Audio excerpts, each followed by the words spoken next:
Friend good morning. कैसे आप लोग? मैं श्रवण कुमार गुप्ता अपने पीजी क्लास से फिर से आप लोग का स्वागत करता हूं। तो चलिए, हम लोग जो है कल पढ़े थे हम लोग थेल्स परिमेय, जो 5 अंक स्तरीय प्रश्न है क्लास 10th के लिए, जो ऐसे हम लोग बोर्ड एग्जाम 2025 में आने वाला अति महत्वपूर्ण प्रश्न पढ़ रहे हैं। मैं आप लोग से कल भी बोला था और आज भी मैं बोल रहा हूँ कि आप लोग को मैं 5 प्रश्न बताऊंगा जो परिमेय उपरिमेय से रहेगा। उसमें से आप लोग को एक प्रश्न है सो एनी हो आएगा, इससे बाहर वो क्वेश्चन नहीं आता है। तो सारी बुक पढ़ने की आवश्यकता नहीं है। परिमेय और उपरिमेय में हम लोग को पढ़ना है 5 VVI क्वेश्चन। तो कल हम लोग थेल्स परिमेय पढ़े थे 6.1, आज हम लोग ऐसे पाइथागोरस परिमेय पढ़ेंगे 6.8 पढ़ेंगे। तो इसमें जो है सो प्रश्न जो है सो किस तरह से है सो पूछा जाता है वो जानेंगे, और इसको कैसे सिद्ध करना है वो भी जानेंगे। तो जो बच्चे नए आए हुए हैं, पहली बार मेरे वीडियो को देख रहे हैं, वो सबसे पहले मेरे वीडियो को लाइक कर दे, सब्सक्राइब कर दे, और हो सके तो बेल बटन दबाना ना भूलें। यदि आप बेल बटन दबाते हैं तो मेरा नोटिफिकेशन सबसे पहले आपके पास पहुंचेगा और आप बोर्ड एग्जाम की अच्छी से तैयारी कर सकते हैं। तो चलिए अब हम लोग स्टार्ट करते हैं पाइथागोरस परिमेय 6.1। तो यहाँ पर सबसे पहले यहाँ जो है तो आप लोग को जो प्रश्न दिया गया है, यहाँ से यहाँ तक प्रश्न दिया गया है, ये सब दिया हुआ नहीं रहेगा, इस सबको हम लोग को बनाना है।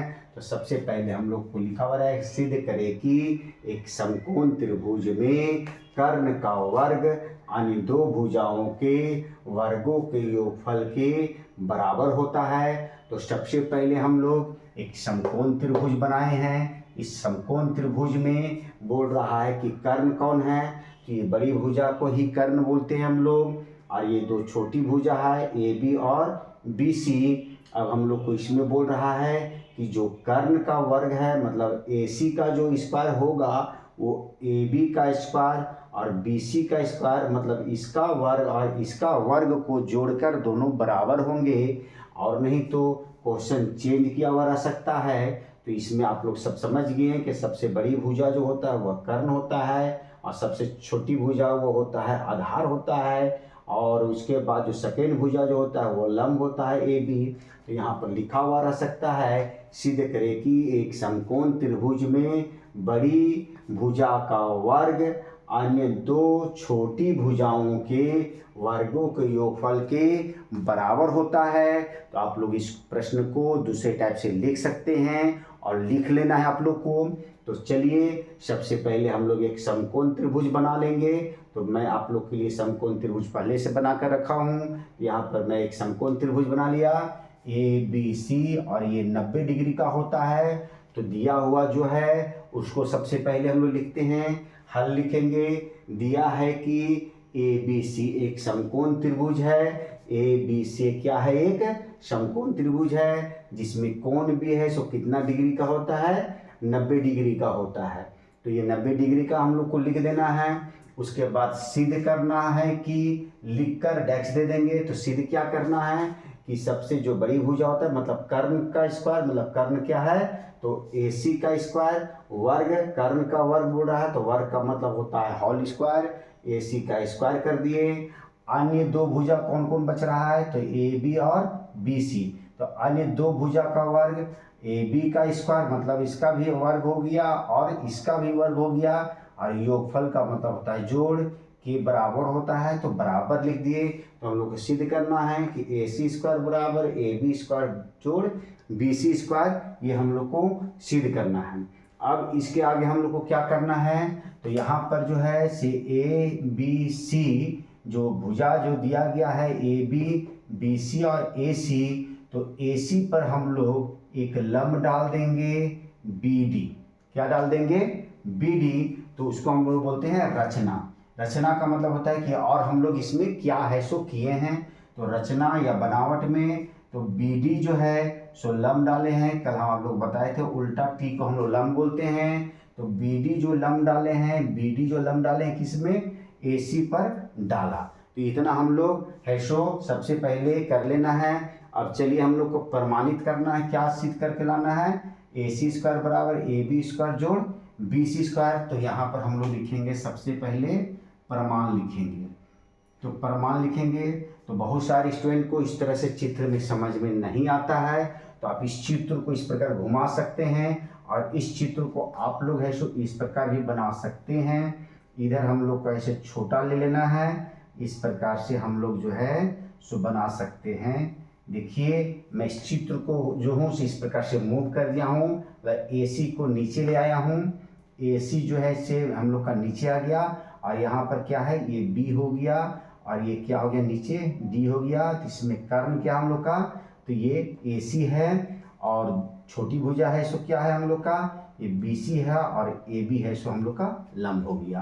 तो ये जो है सो 90 डिग्री का होता है और लंब भी जो है हम लोग का 90 डिग्री का ही हो जाता है। तो चलिए अब हम लोग या तो ये चित्र बना सकते हैं आप, और नहीं तो आप ये चित्र बना सकते हैं, कोई भी चित्र। तो इस चित्र में आप लोग को समझ में बहुत अच्छी तरह से आएगा। तो चलिए अब हम लोग प्रमाणित करते हैं। अब चलिए प्रमाणित करने से पहले जानेंगे कि इसमें कितने त्रिभुज कुल हैं। तो इसमें कुल 3 त्रिभुज हैं। एक है बड़ा त्रिभुज ABC, एक त्रिभुज हो गया, और दूसरा जो त्रिभुज है वो हम लोग का है ABD,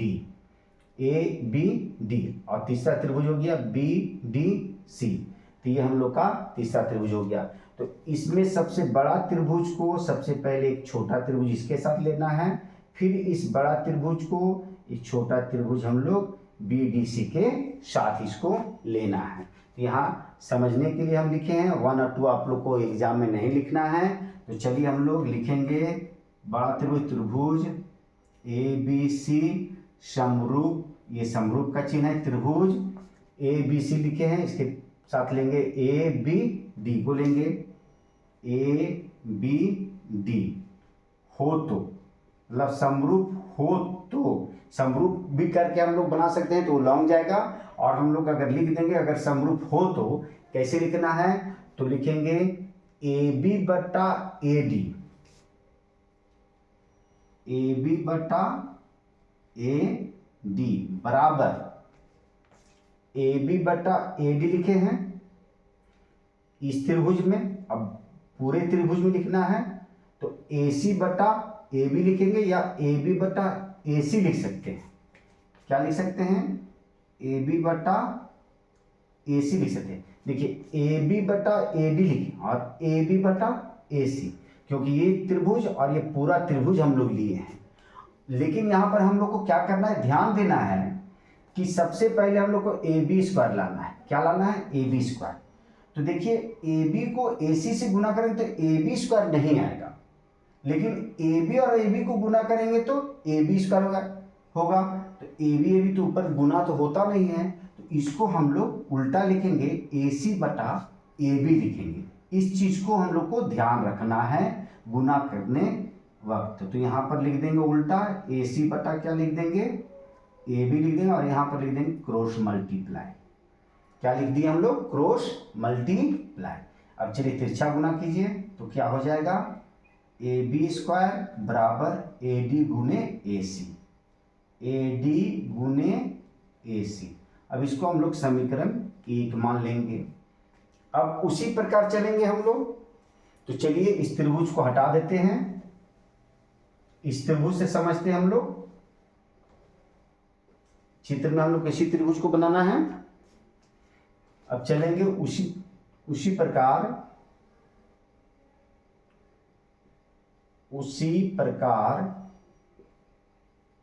त्रिभुज ABC, देखिए ABC समरूप त्रिभुज। अब इधर वाला त्रिभुज चलेंगे, इधर छोटा ले लिए, BDC में BDC हो तो अब चलिए ABC और BDC में लिखेंगे। तो इसमें हम लोग लिखे थे AB बटा AD, तो इधर लिखेंगे BC बटा DC, BC बटा DC बराबर BD बटा हम लोग लिखे क्या, तो BC बटा हम लोग DC यहाँ लिखे हैं, BC बटा क्या लिखे हैं DC। तो BC बटा फिर क्या लिखेंगे हम लोग, पूरा लिखेंगे AC, क्योंकि पूरा त्रिभुज भी लिए, बड़ा त्रिभुज भी लिए हैं। तो यहाँ पर लिखेंगे हम लोग क्या, तो अब यहाँ पर हम लोग को ध्यान देना है कि ये तो ध्यान दे दिया। अब BC स्क्वायर लाना हम लोग के, तो यहाँ पर जो है सो BC ऊपर लिखेंगे कि नीचे लिखेंगे, तो नीचे लिखेंगे, तो यहाँ ऊपर क्या हो जाएगा AC बट्टा BC, अर्थात हम लोग लिख सकते BC बट्टा DC तो लिख लिए, और BC बट्टा AC लिख सकते थे, लेकिन AC बट्टा क्या लिखेंगे हम लोग BC, क्योंकि क्रॉस मल्टीप्लाई करेंगे तो BC स्क्वायर आ जाएगा, तो फिर यहाँ पर हम लोग लिखेंगे क्रॉस मल्टीप्लाई। अब BC और BC को गुना करेंगे तो क्या आ जाएगा BC स्क्वायर, अब DC और AC को गुना कर देंगे तो DC गुने क्या हो गया AC, समीकरण हम लोग का क्या हो गया 2 हो गया। अब लिखेंगे समीकरण 1 तथा समीकरण 2 के संगत पक्ष जोड़ने पर। संगत पक्ष का मतलब होता है कि बायां को बायां के साथ जोड़ेंगे और दायां को दायां के साथ जोड़ेंगे। तो चलिए समीकरण 1 में इधर क्या है तो AB स्क्वायर है, क्या है हम लोग का AB स्क्वायर है, और जोड़ इधर क्या है समीकरण 2 में तो BC स्क्वायर है। अब समीकरण 1 में इधर क्या है तो AD इंटू AC है, जोड़ इसमें क्या है DC इंटू AC है। अब इसको कुछ नहीं करना है, अब यहाँ पर हम लोग चलेंगे। अब देखिए कि दोनों में क्या है तो AC AC है, तो AC हम लोग यहाँ पर है सो कॉमन ले लेंगे। कॉमन तो लेने आता है, गुणनखंड तो सबको आता है। कॉमन का मतलब होगा कि जब AC ले लिए तो ये दोनों में से AC हट गया, तो क्या बच गया तो यहाँ बच गया AD जोड़ यहाँ AC हट गया तो क्या बच गया ये DC। अब यहाँ पर हम लोग क्या करेंगे कि AC लिख दिए, गुना यहाँ दे देंगे। अब चित्र में देखेंगे कि AD और DC को जोड़ेंगे हम लोग तो किसका मान निकलेगा, तो देखिए AD और DC को यदि जोड़ देंगे तो ये पूरा AC का मान निकल जाएगा। किसका निकल जाएगा AC का मान निकल जाएगा। AD और DC को जोड़ दिए, यहाँ AD और DC है तो इसको हम लोग लिख सकते हैं AC का मान है, ये किसका है तो AC। अब AC को यदि हम लोग गुना करेंगे क्या आ जाएगा तो AC स्क्वायर, और हम लोग को क्या सिद्ध करना था कि AC स्क्वायर बराबर AB स्क्वायर जोड़ BC स्क्वायर। तो यही हम लोग का जो है इसको देखिए ये इधर से लिखा हुआ AC स्क्वायर AB स्क्वायर जोड़ BC स्क्वायर, या तो आप इधर भी लिख सकते हैं या तो इधर लिख सकते हैं, और यहाँ पर लिख देंगे हम लोग प्रूव्ड। हम लोग को एग्जाम में क्या लिख देना है प्रूव्ड का मतलब सिद्ध हो गया हम लोग का। तो उम्मीद है कि आप लोगों को पाइथागोरस परिमेय 6.1 समझ में आ गया होगा। तो आप लोग इस क्वेश्चन को दूसरे टाइप से लिख लीजिएगा, जो मैं आप लोग को पीछे बता दिया हूँ। मेरे रिकॉर्ड को आप लोग है सो मैं जो बोला हूँ उसको कॉपी में आप लिख लीजिए। उसमें लिखना है सिद्ध करें कि एक समकोण त्रिभुज में बड़ी भुजा का वर्ग अन्य दो भुजाओं के मतलब दो छोटी भुजाओं के वर्गों के योगफल के बराबर होता है। फिर ये सिर्फ क्वेश्चन इतना ही लिखा हुआ रहेगा और आप लोग को चित्र स्वयं बनाना है, दिया हुआ है, सिद्ध करना है, रचना और प्रमाण ये सभी आप लोग को लिखना है। और एग्जाम में 1 और 2 इसको है सो चित्र में नहीं देना है। मैं समझाने के लिए आप लोग को यह दिया था। तो उम्मीद है कि आज का यह पाइथागोरस परिमेय से संबंधित प्रश्न आप लोग को समझ में आ गया होगा। तो चलिए यदि आप लोग को समझ में आ गया तो एक लाइक तो बनता है, आप लाइक कर दीजिए और शेयर भी कर दीजिए। तो चलिए फिर मिलते हैं नए अध्याय के साथ 5 अंक स्तरीय प्रश्न के साथ। तब तक के लिए have a nice day, good day, take care.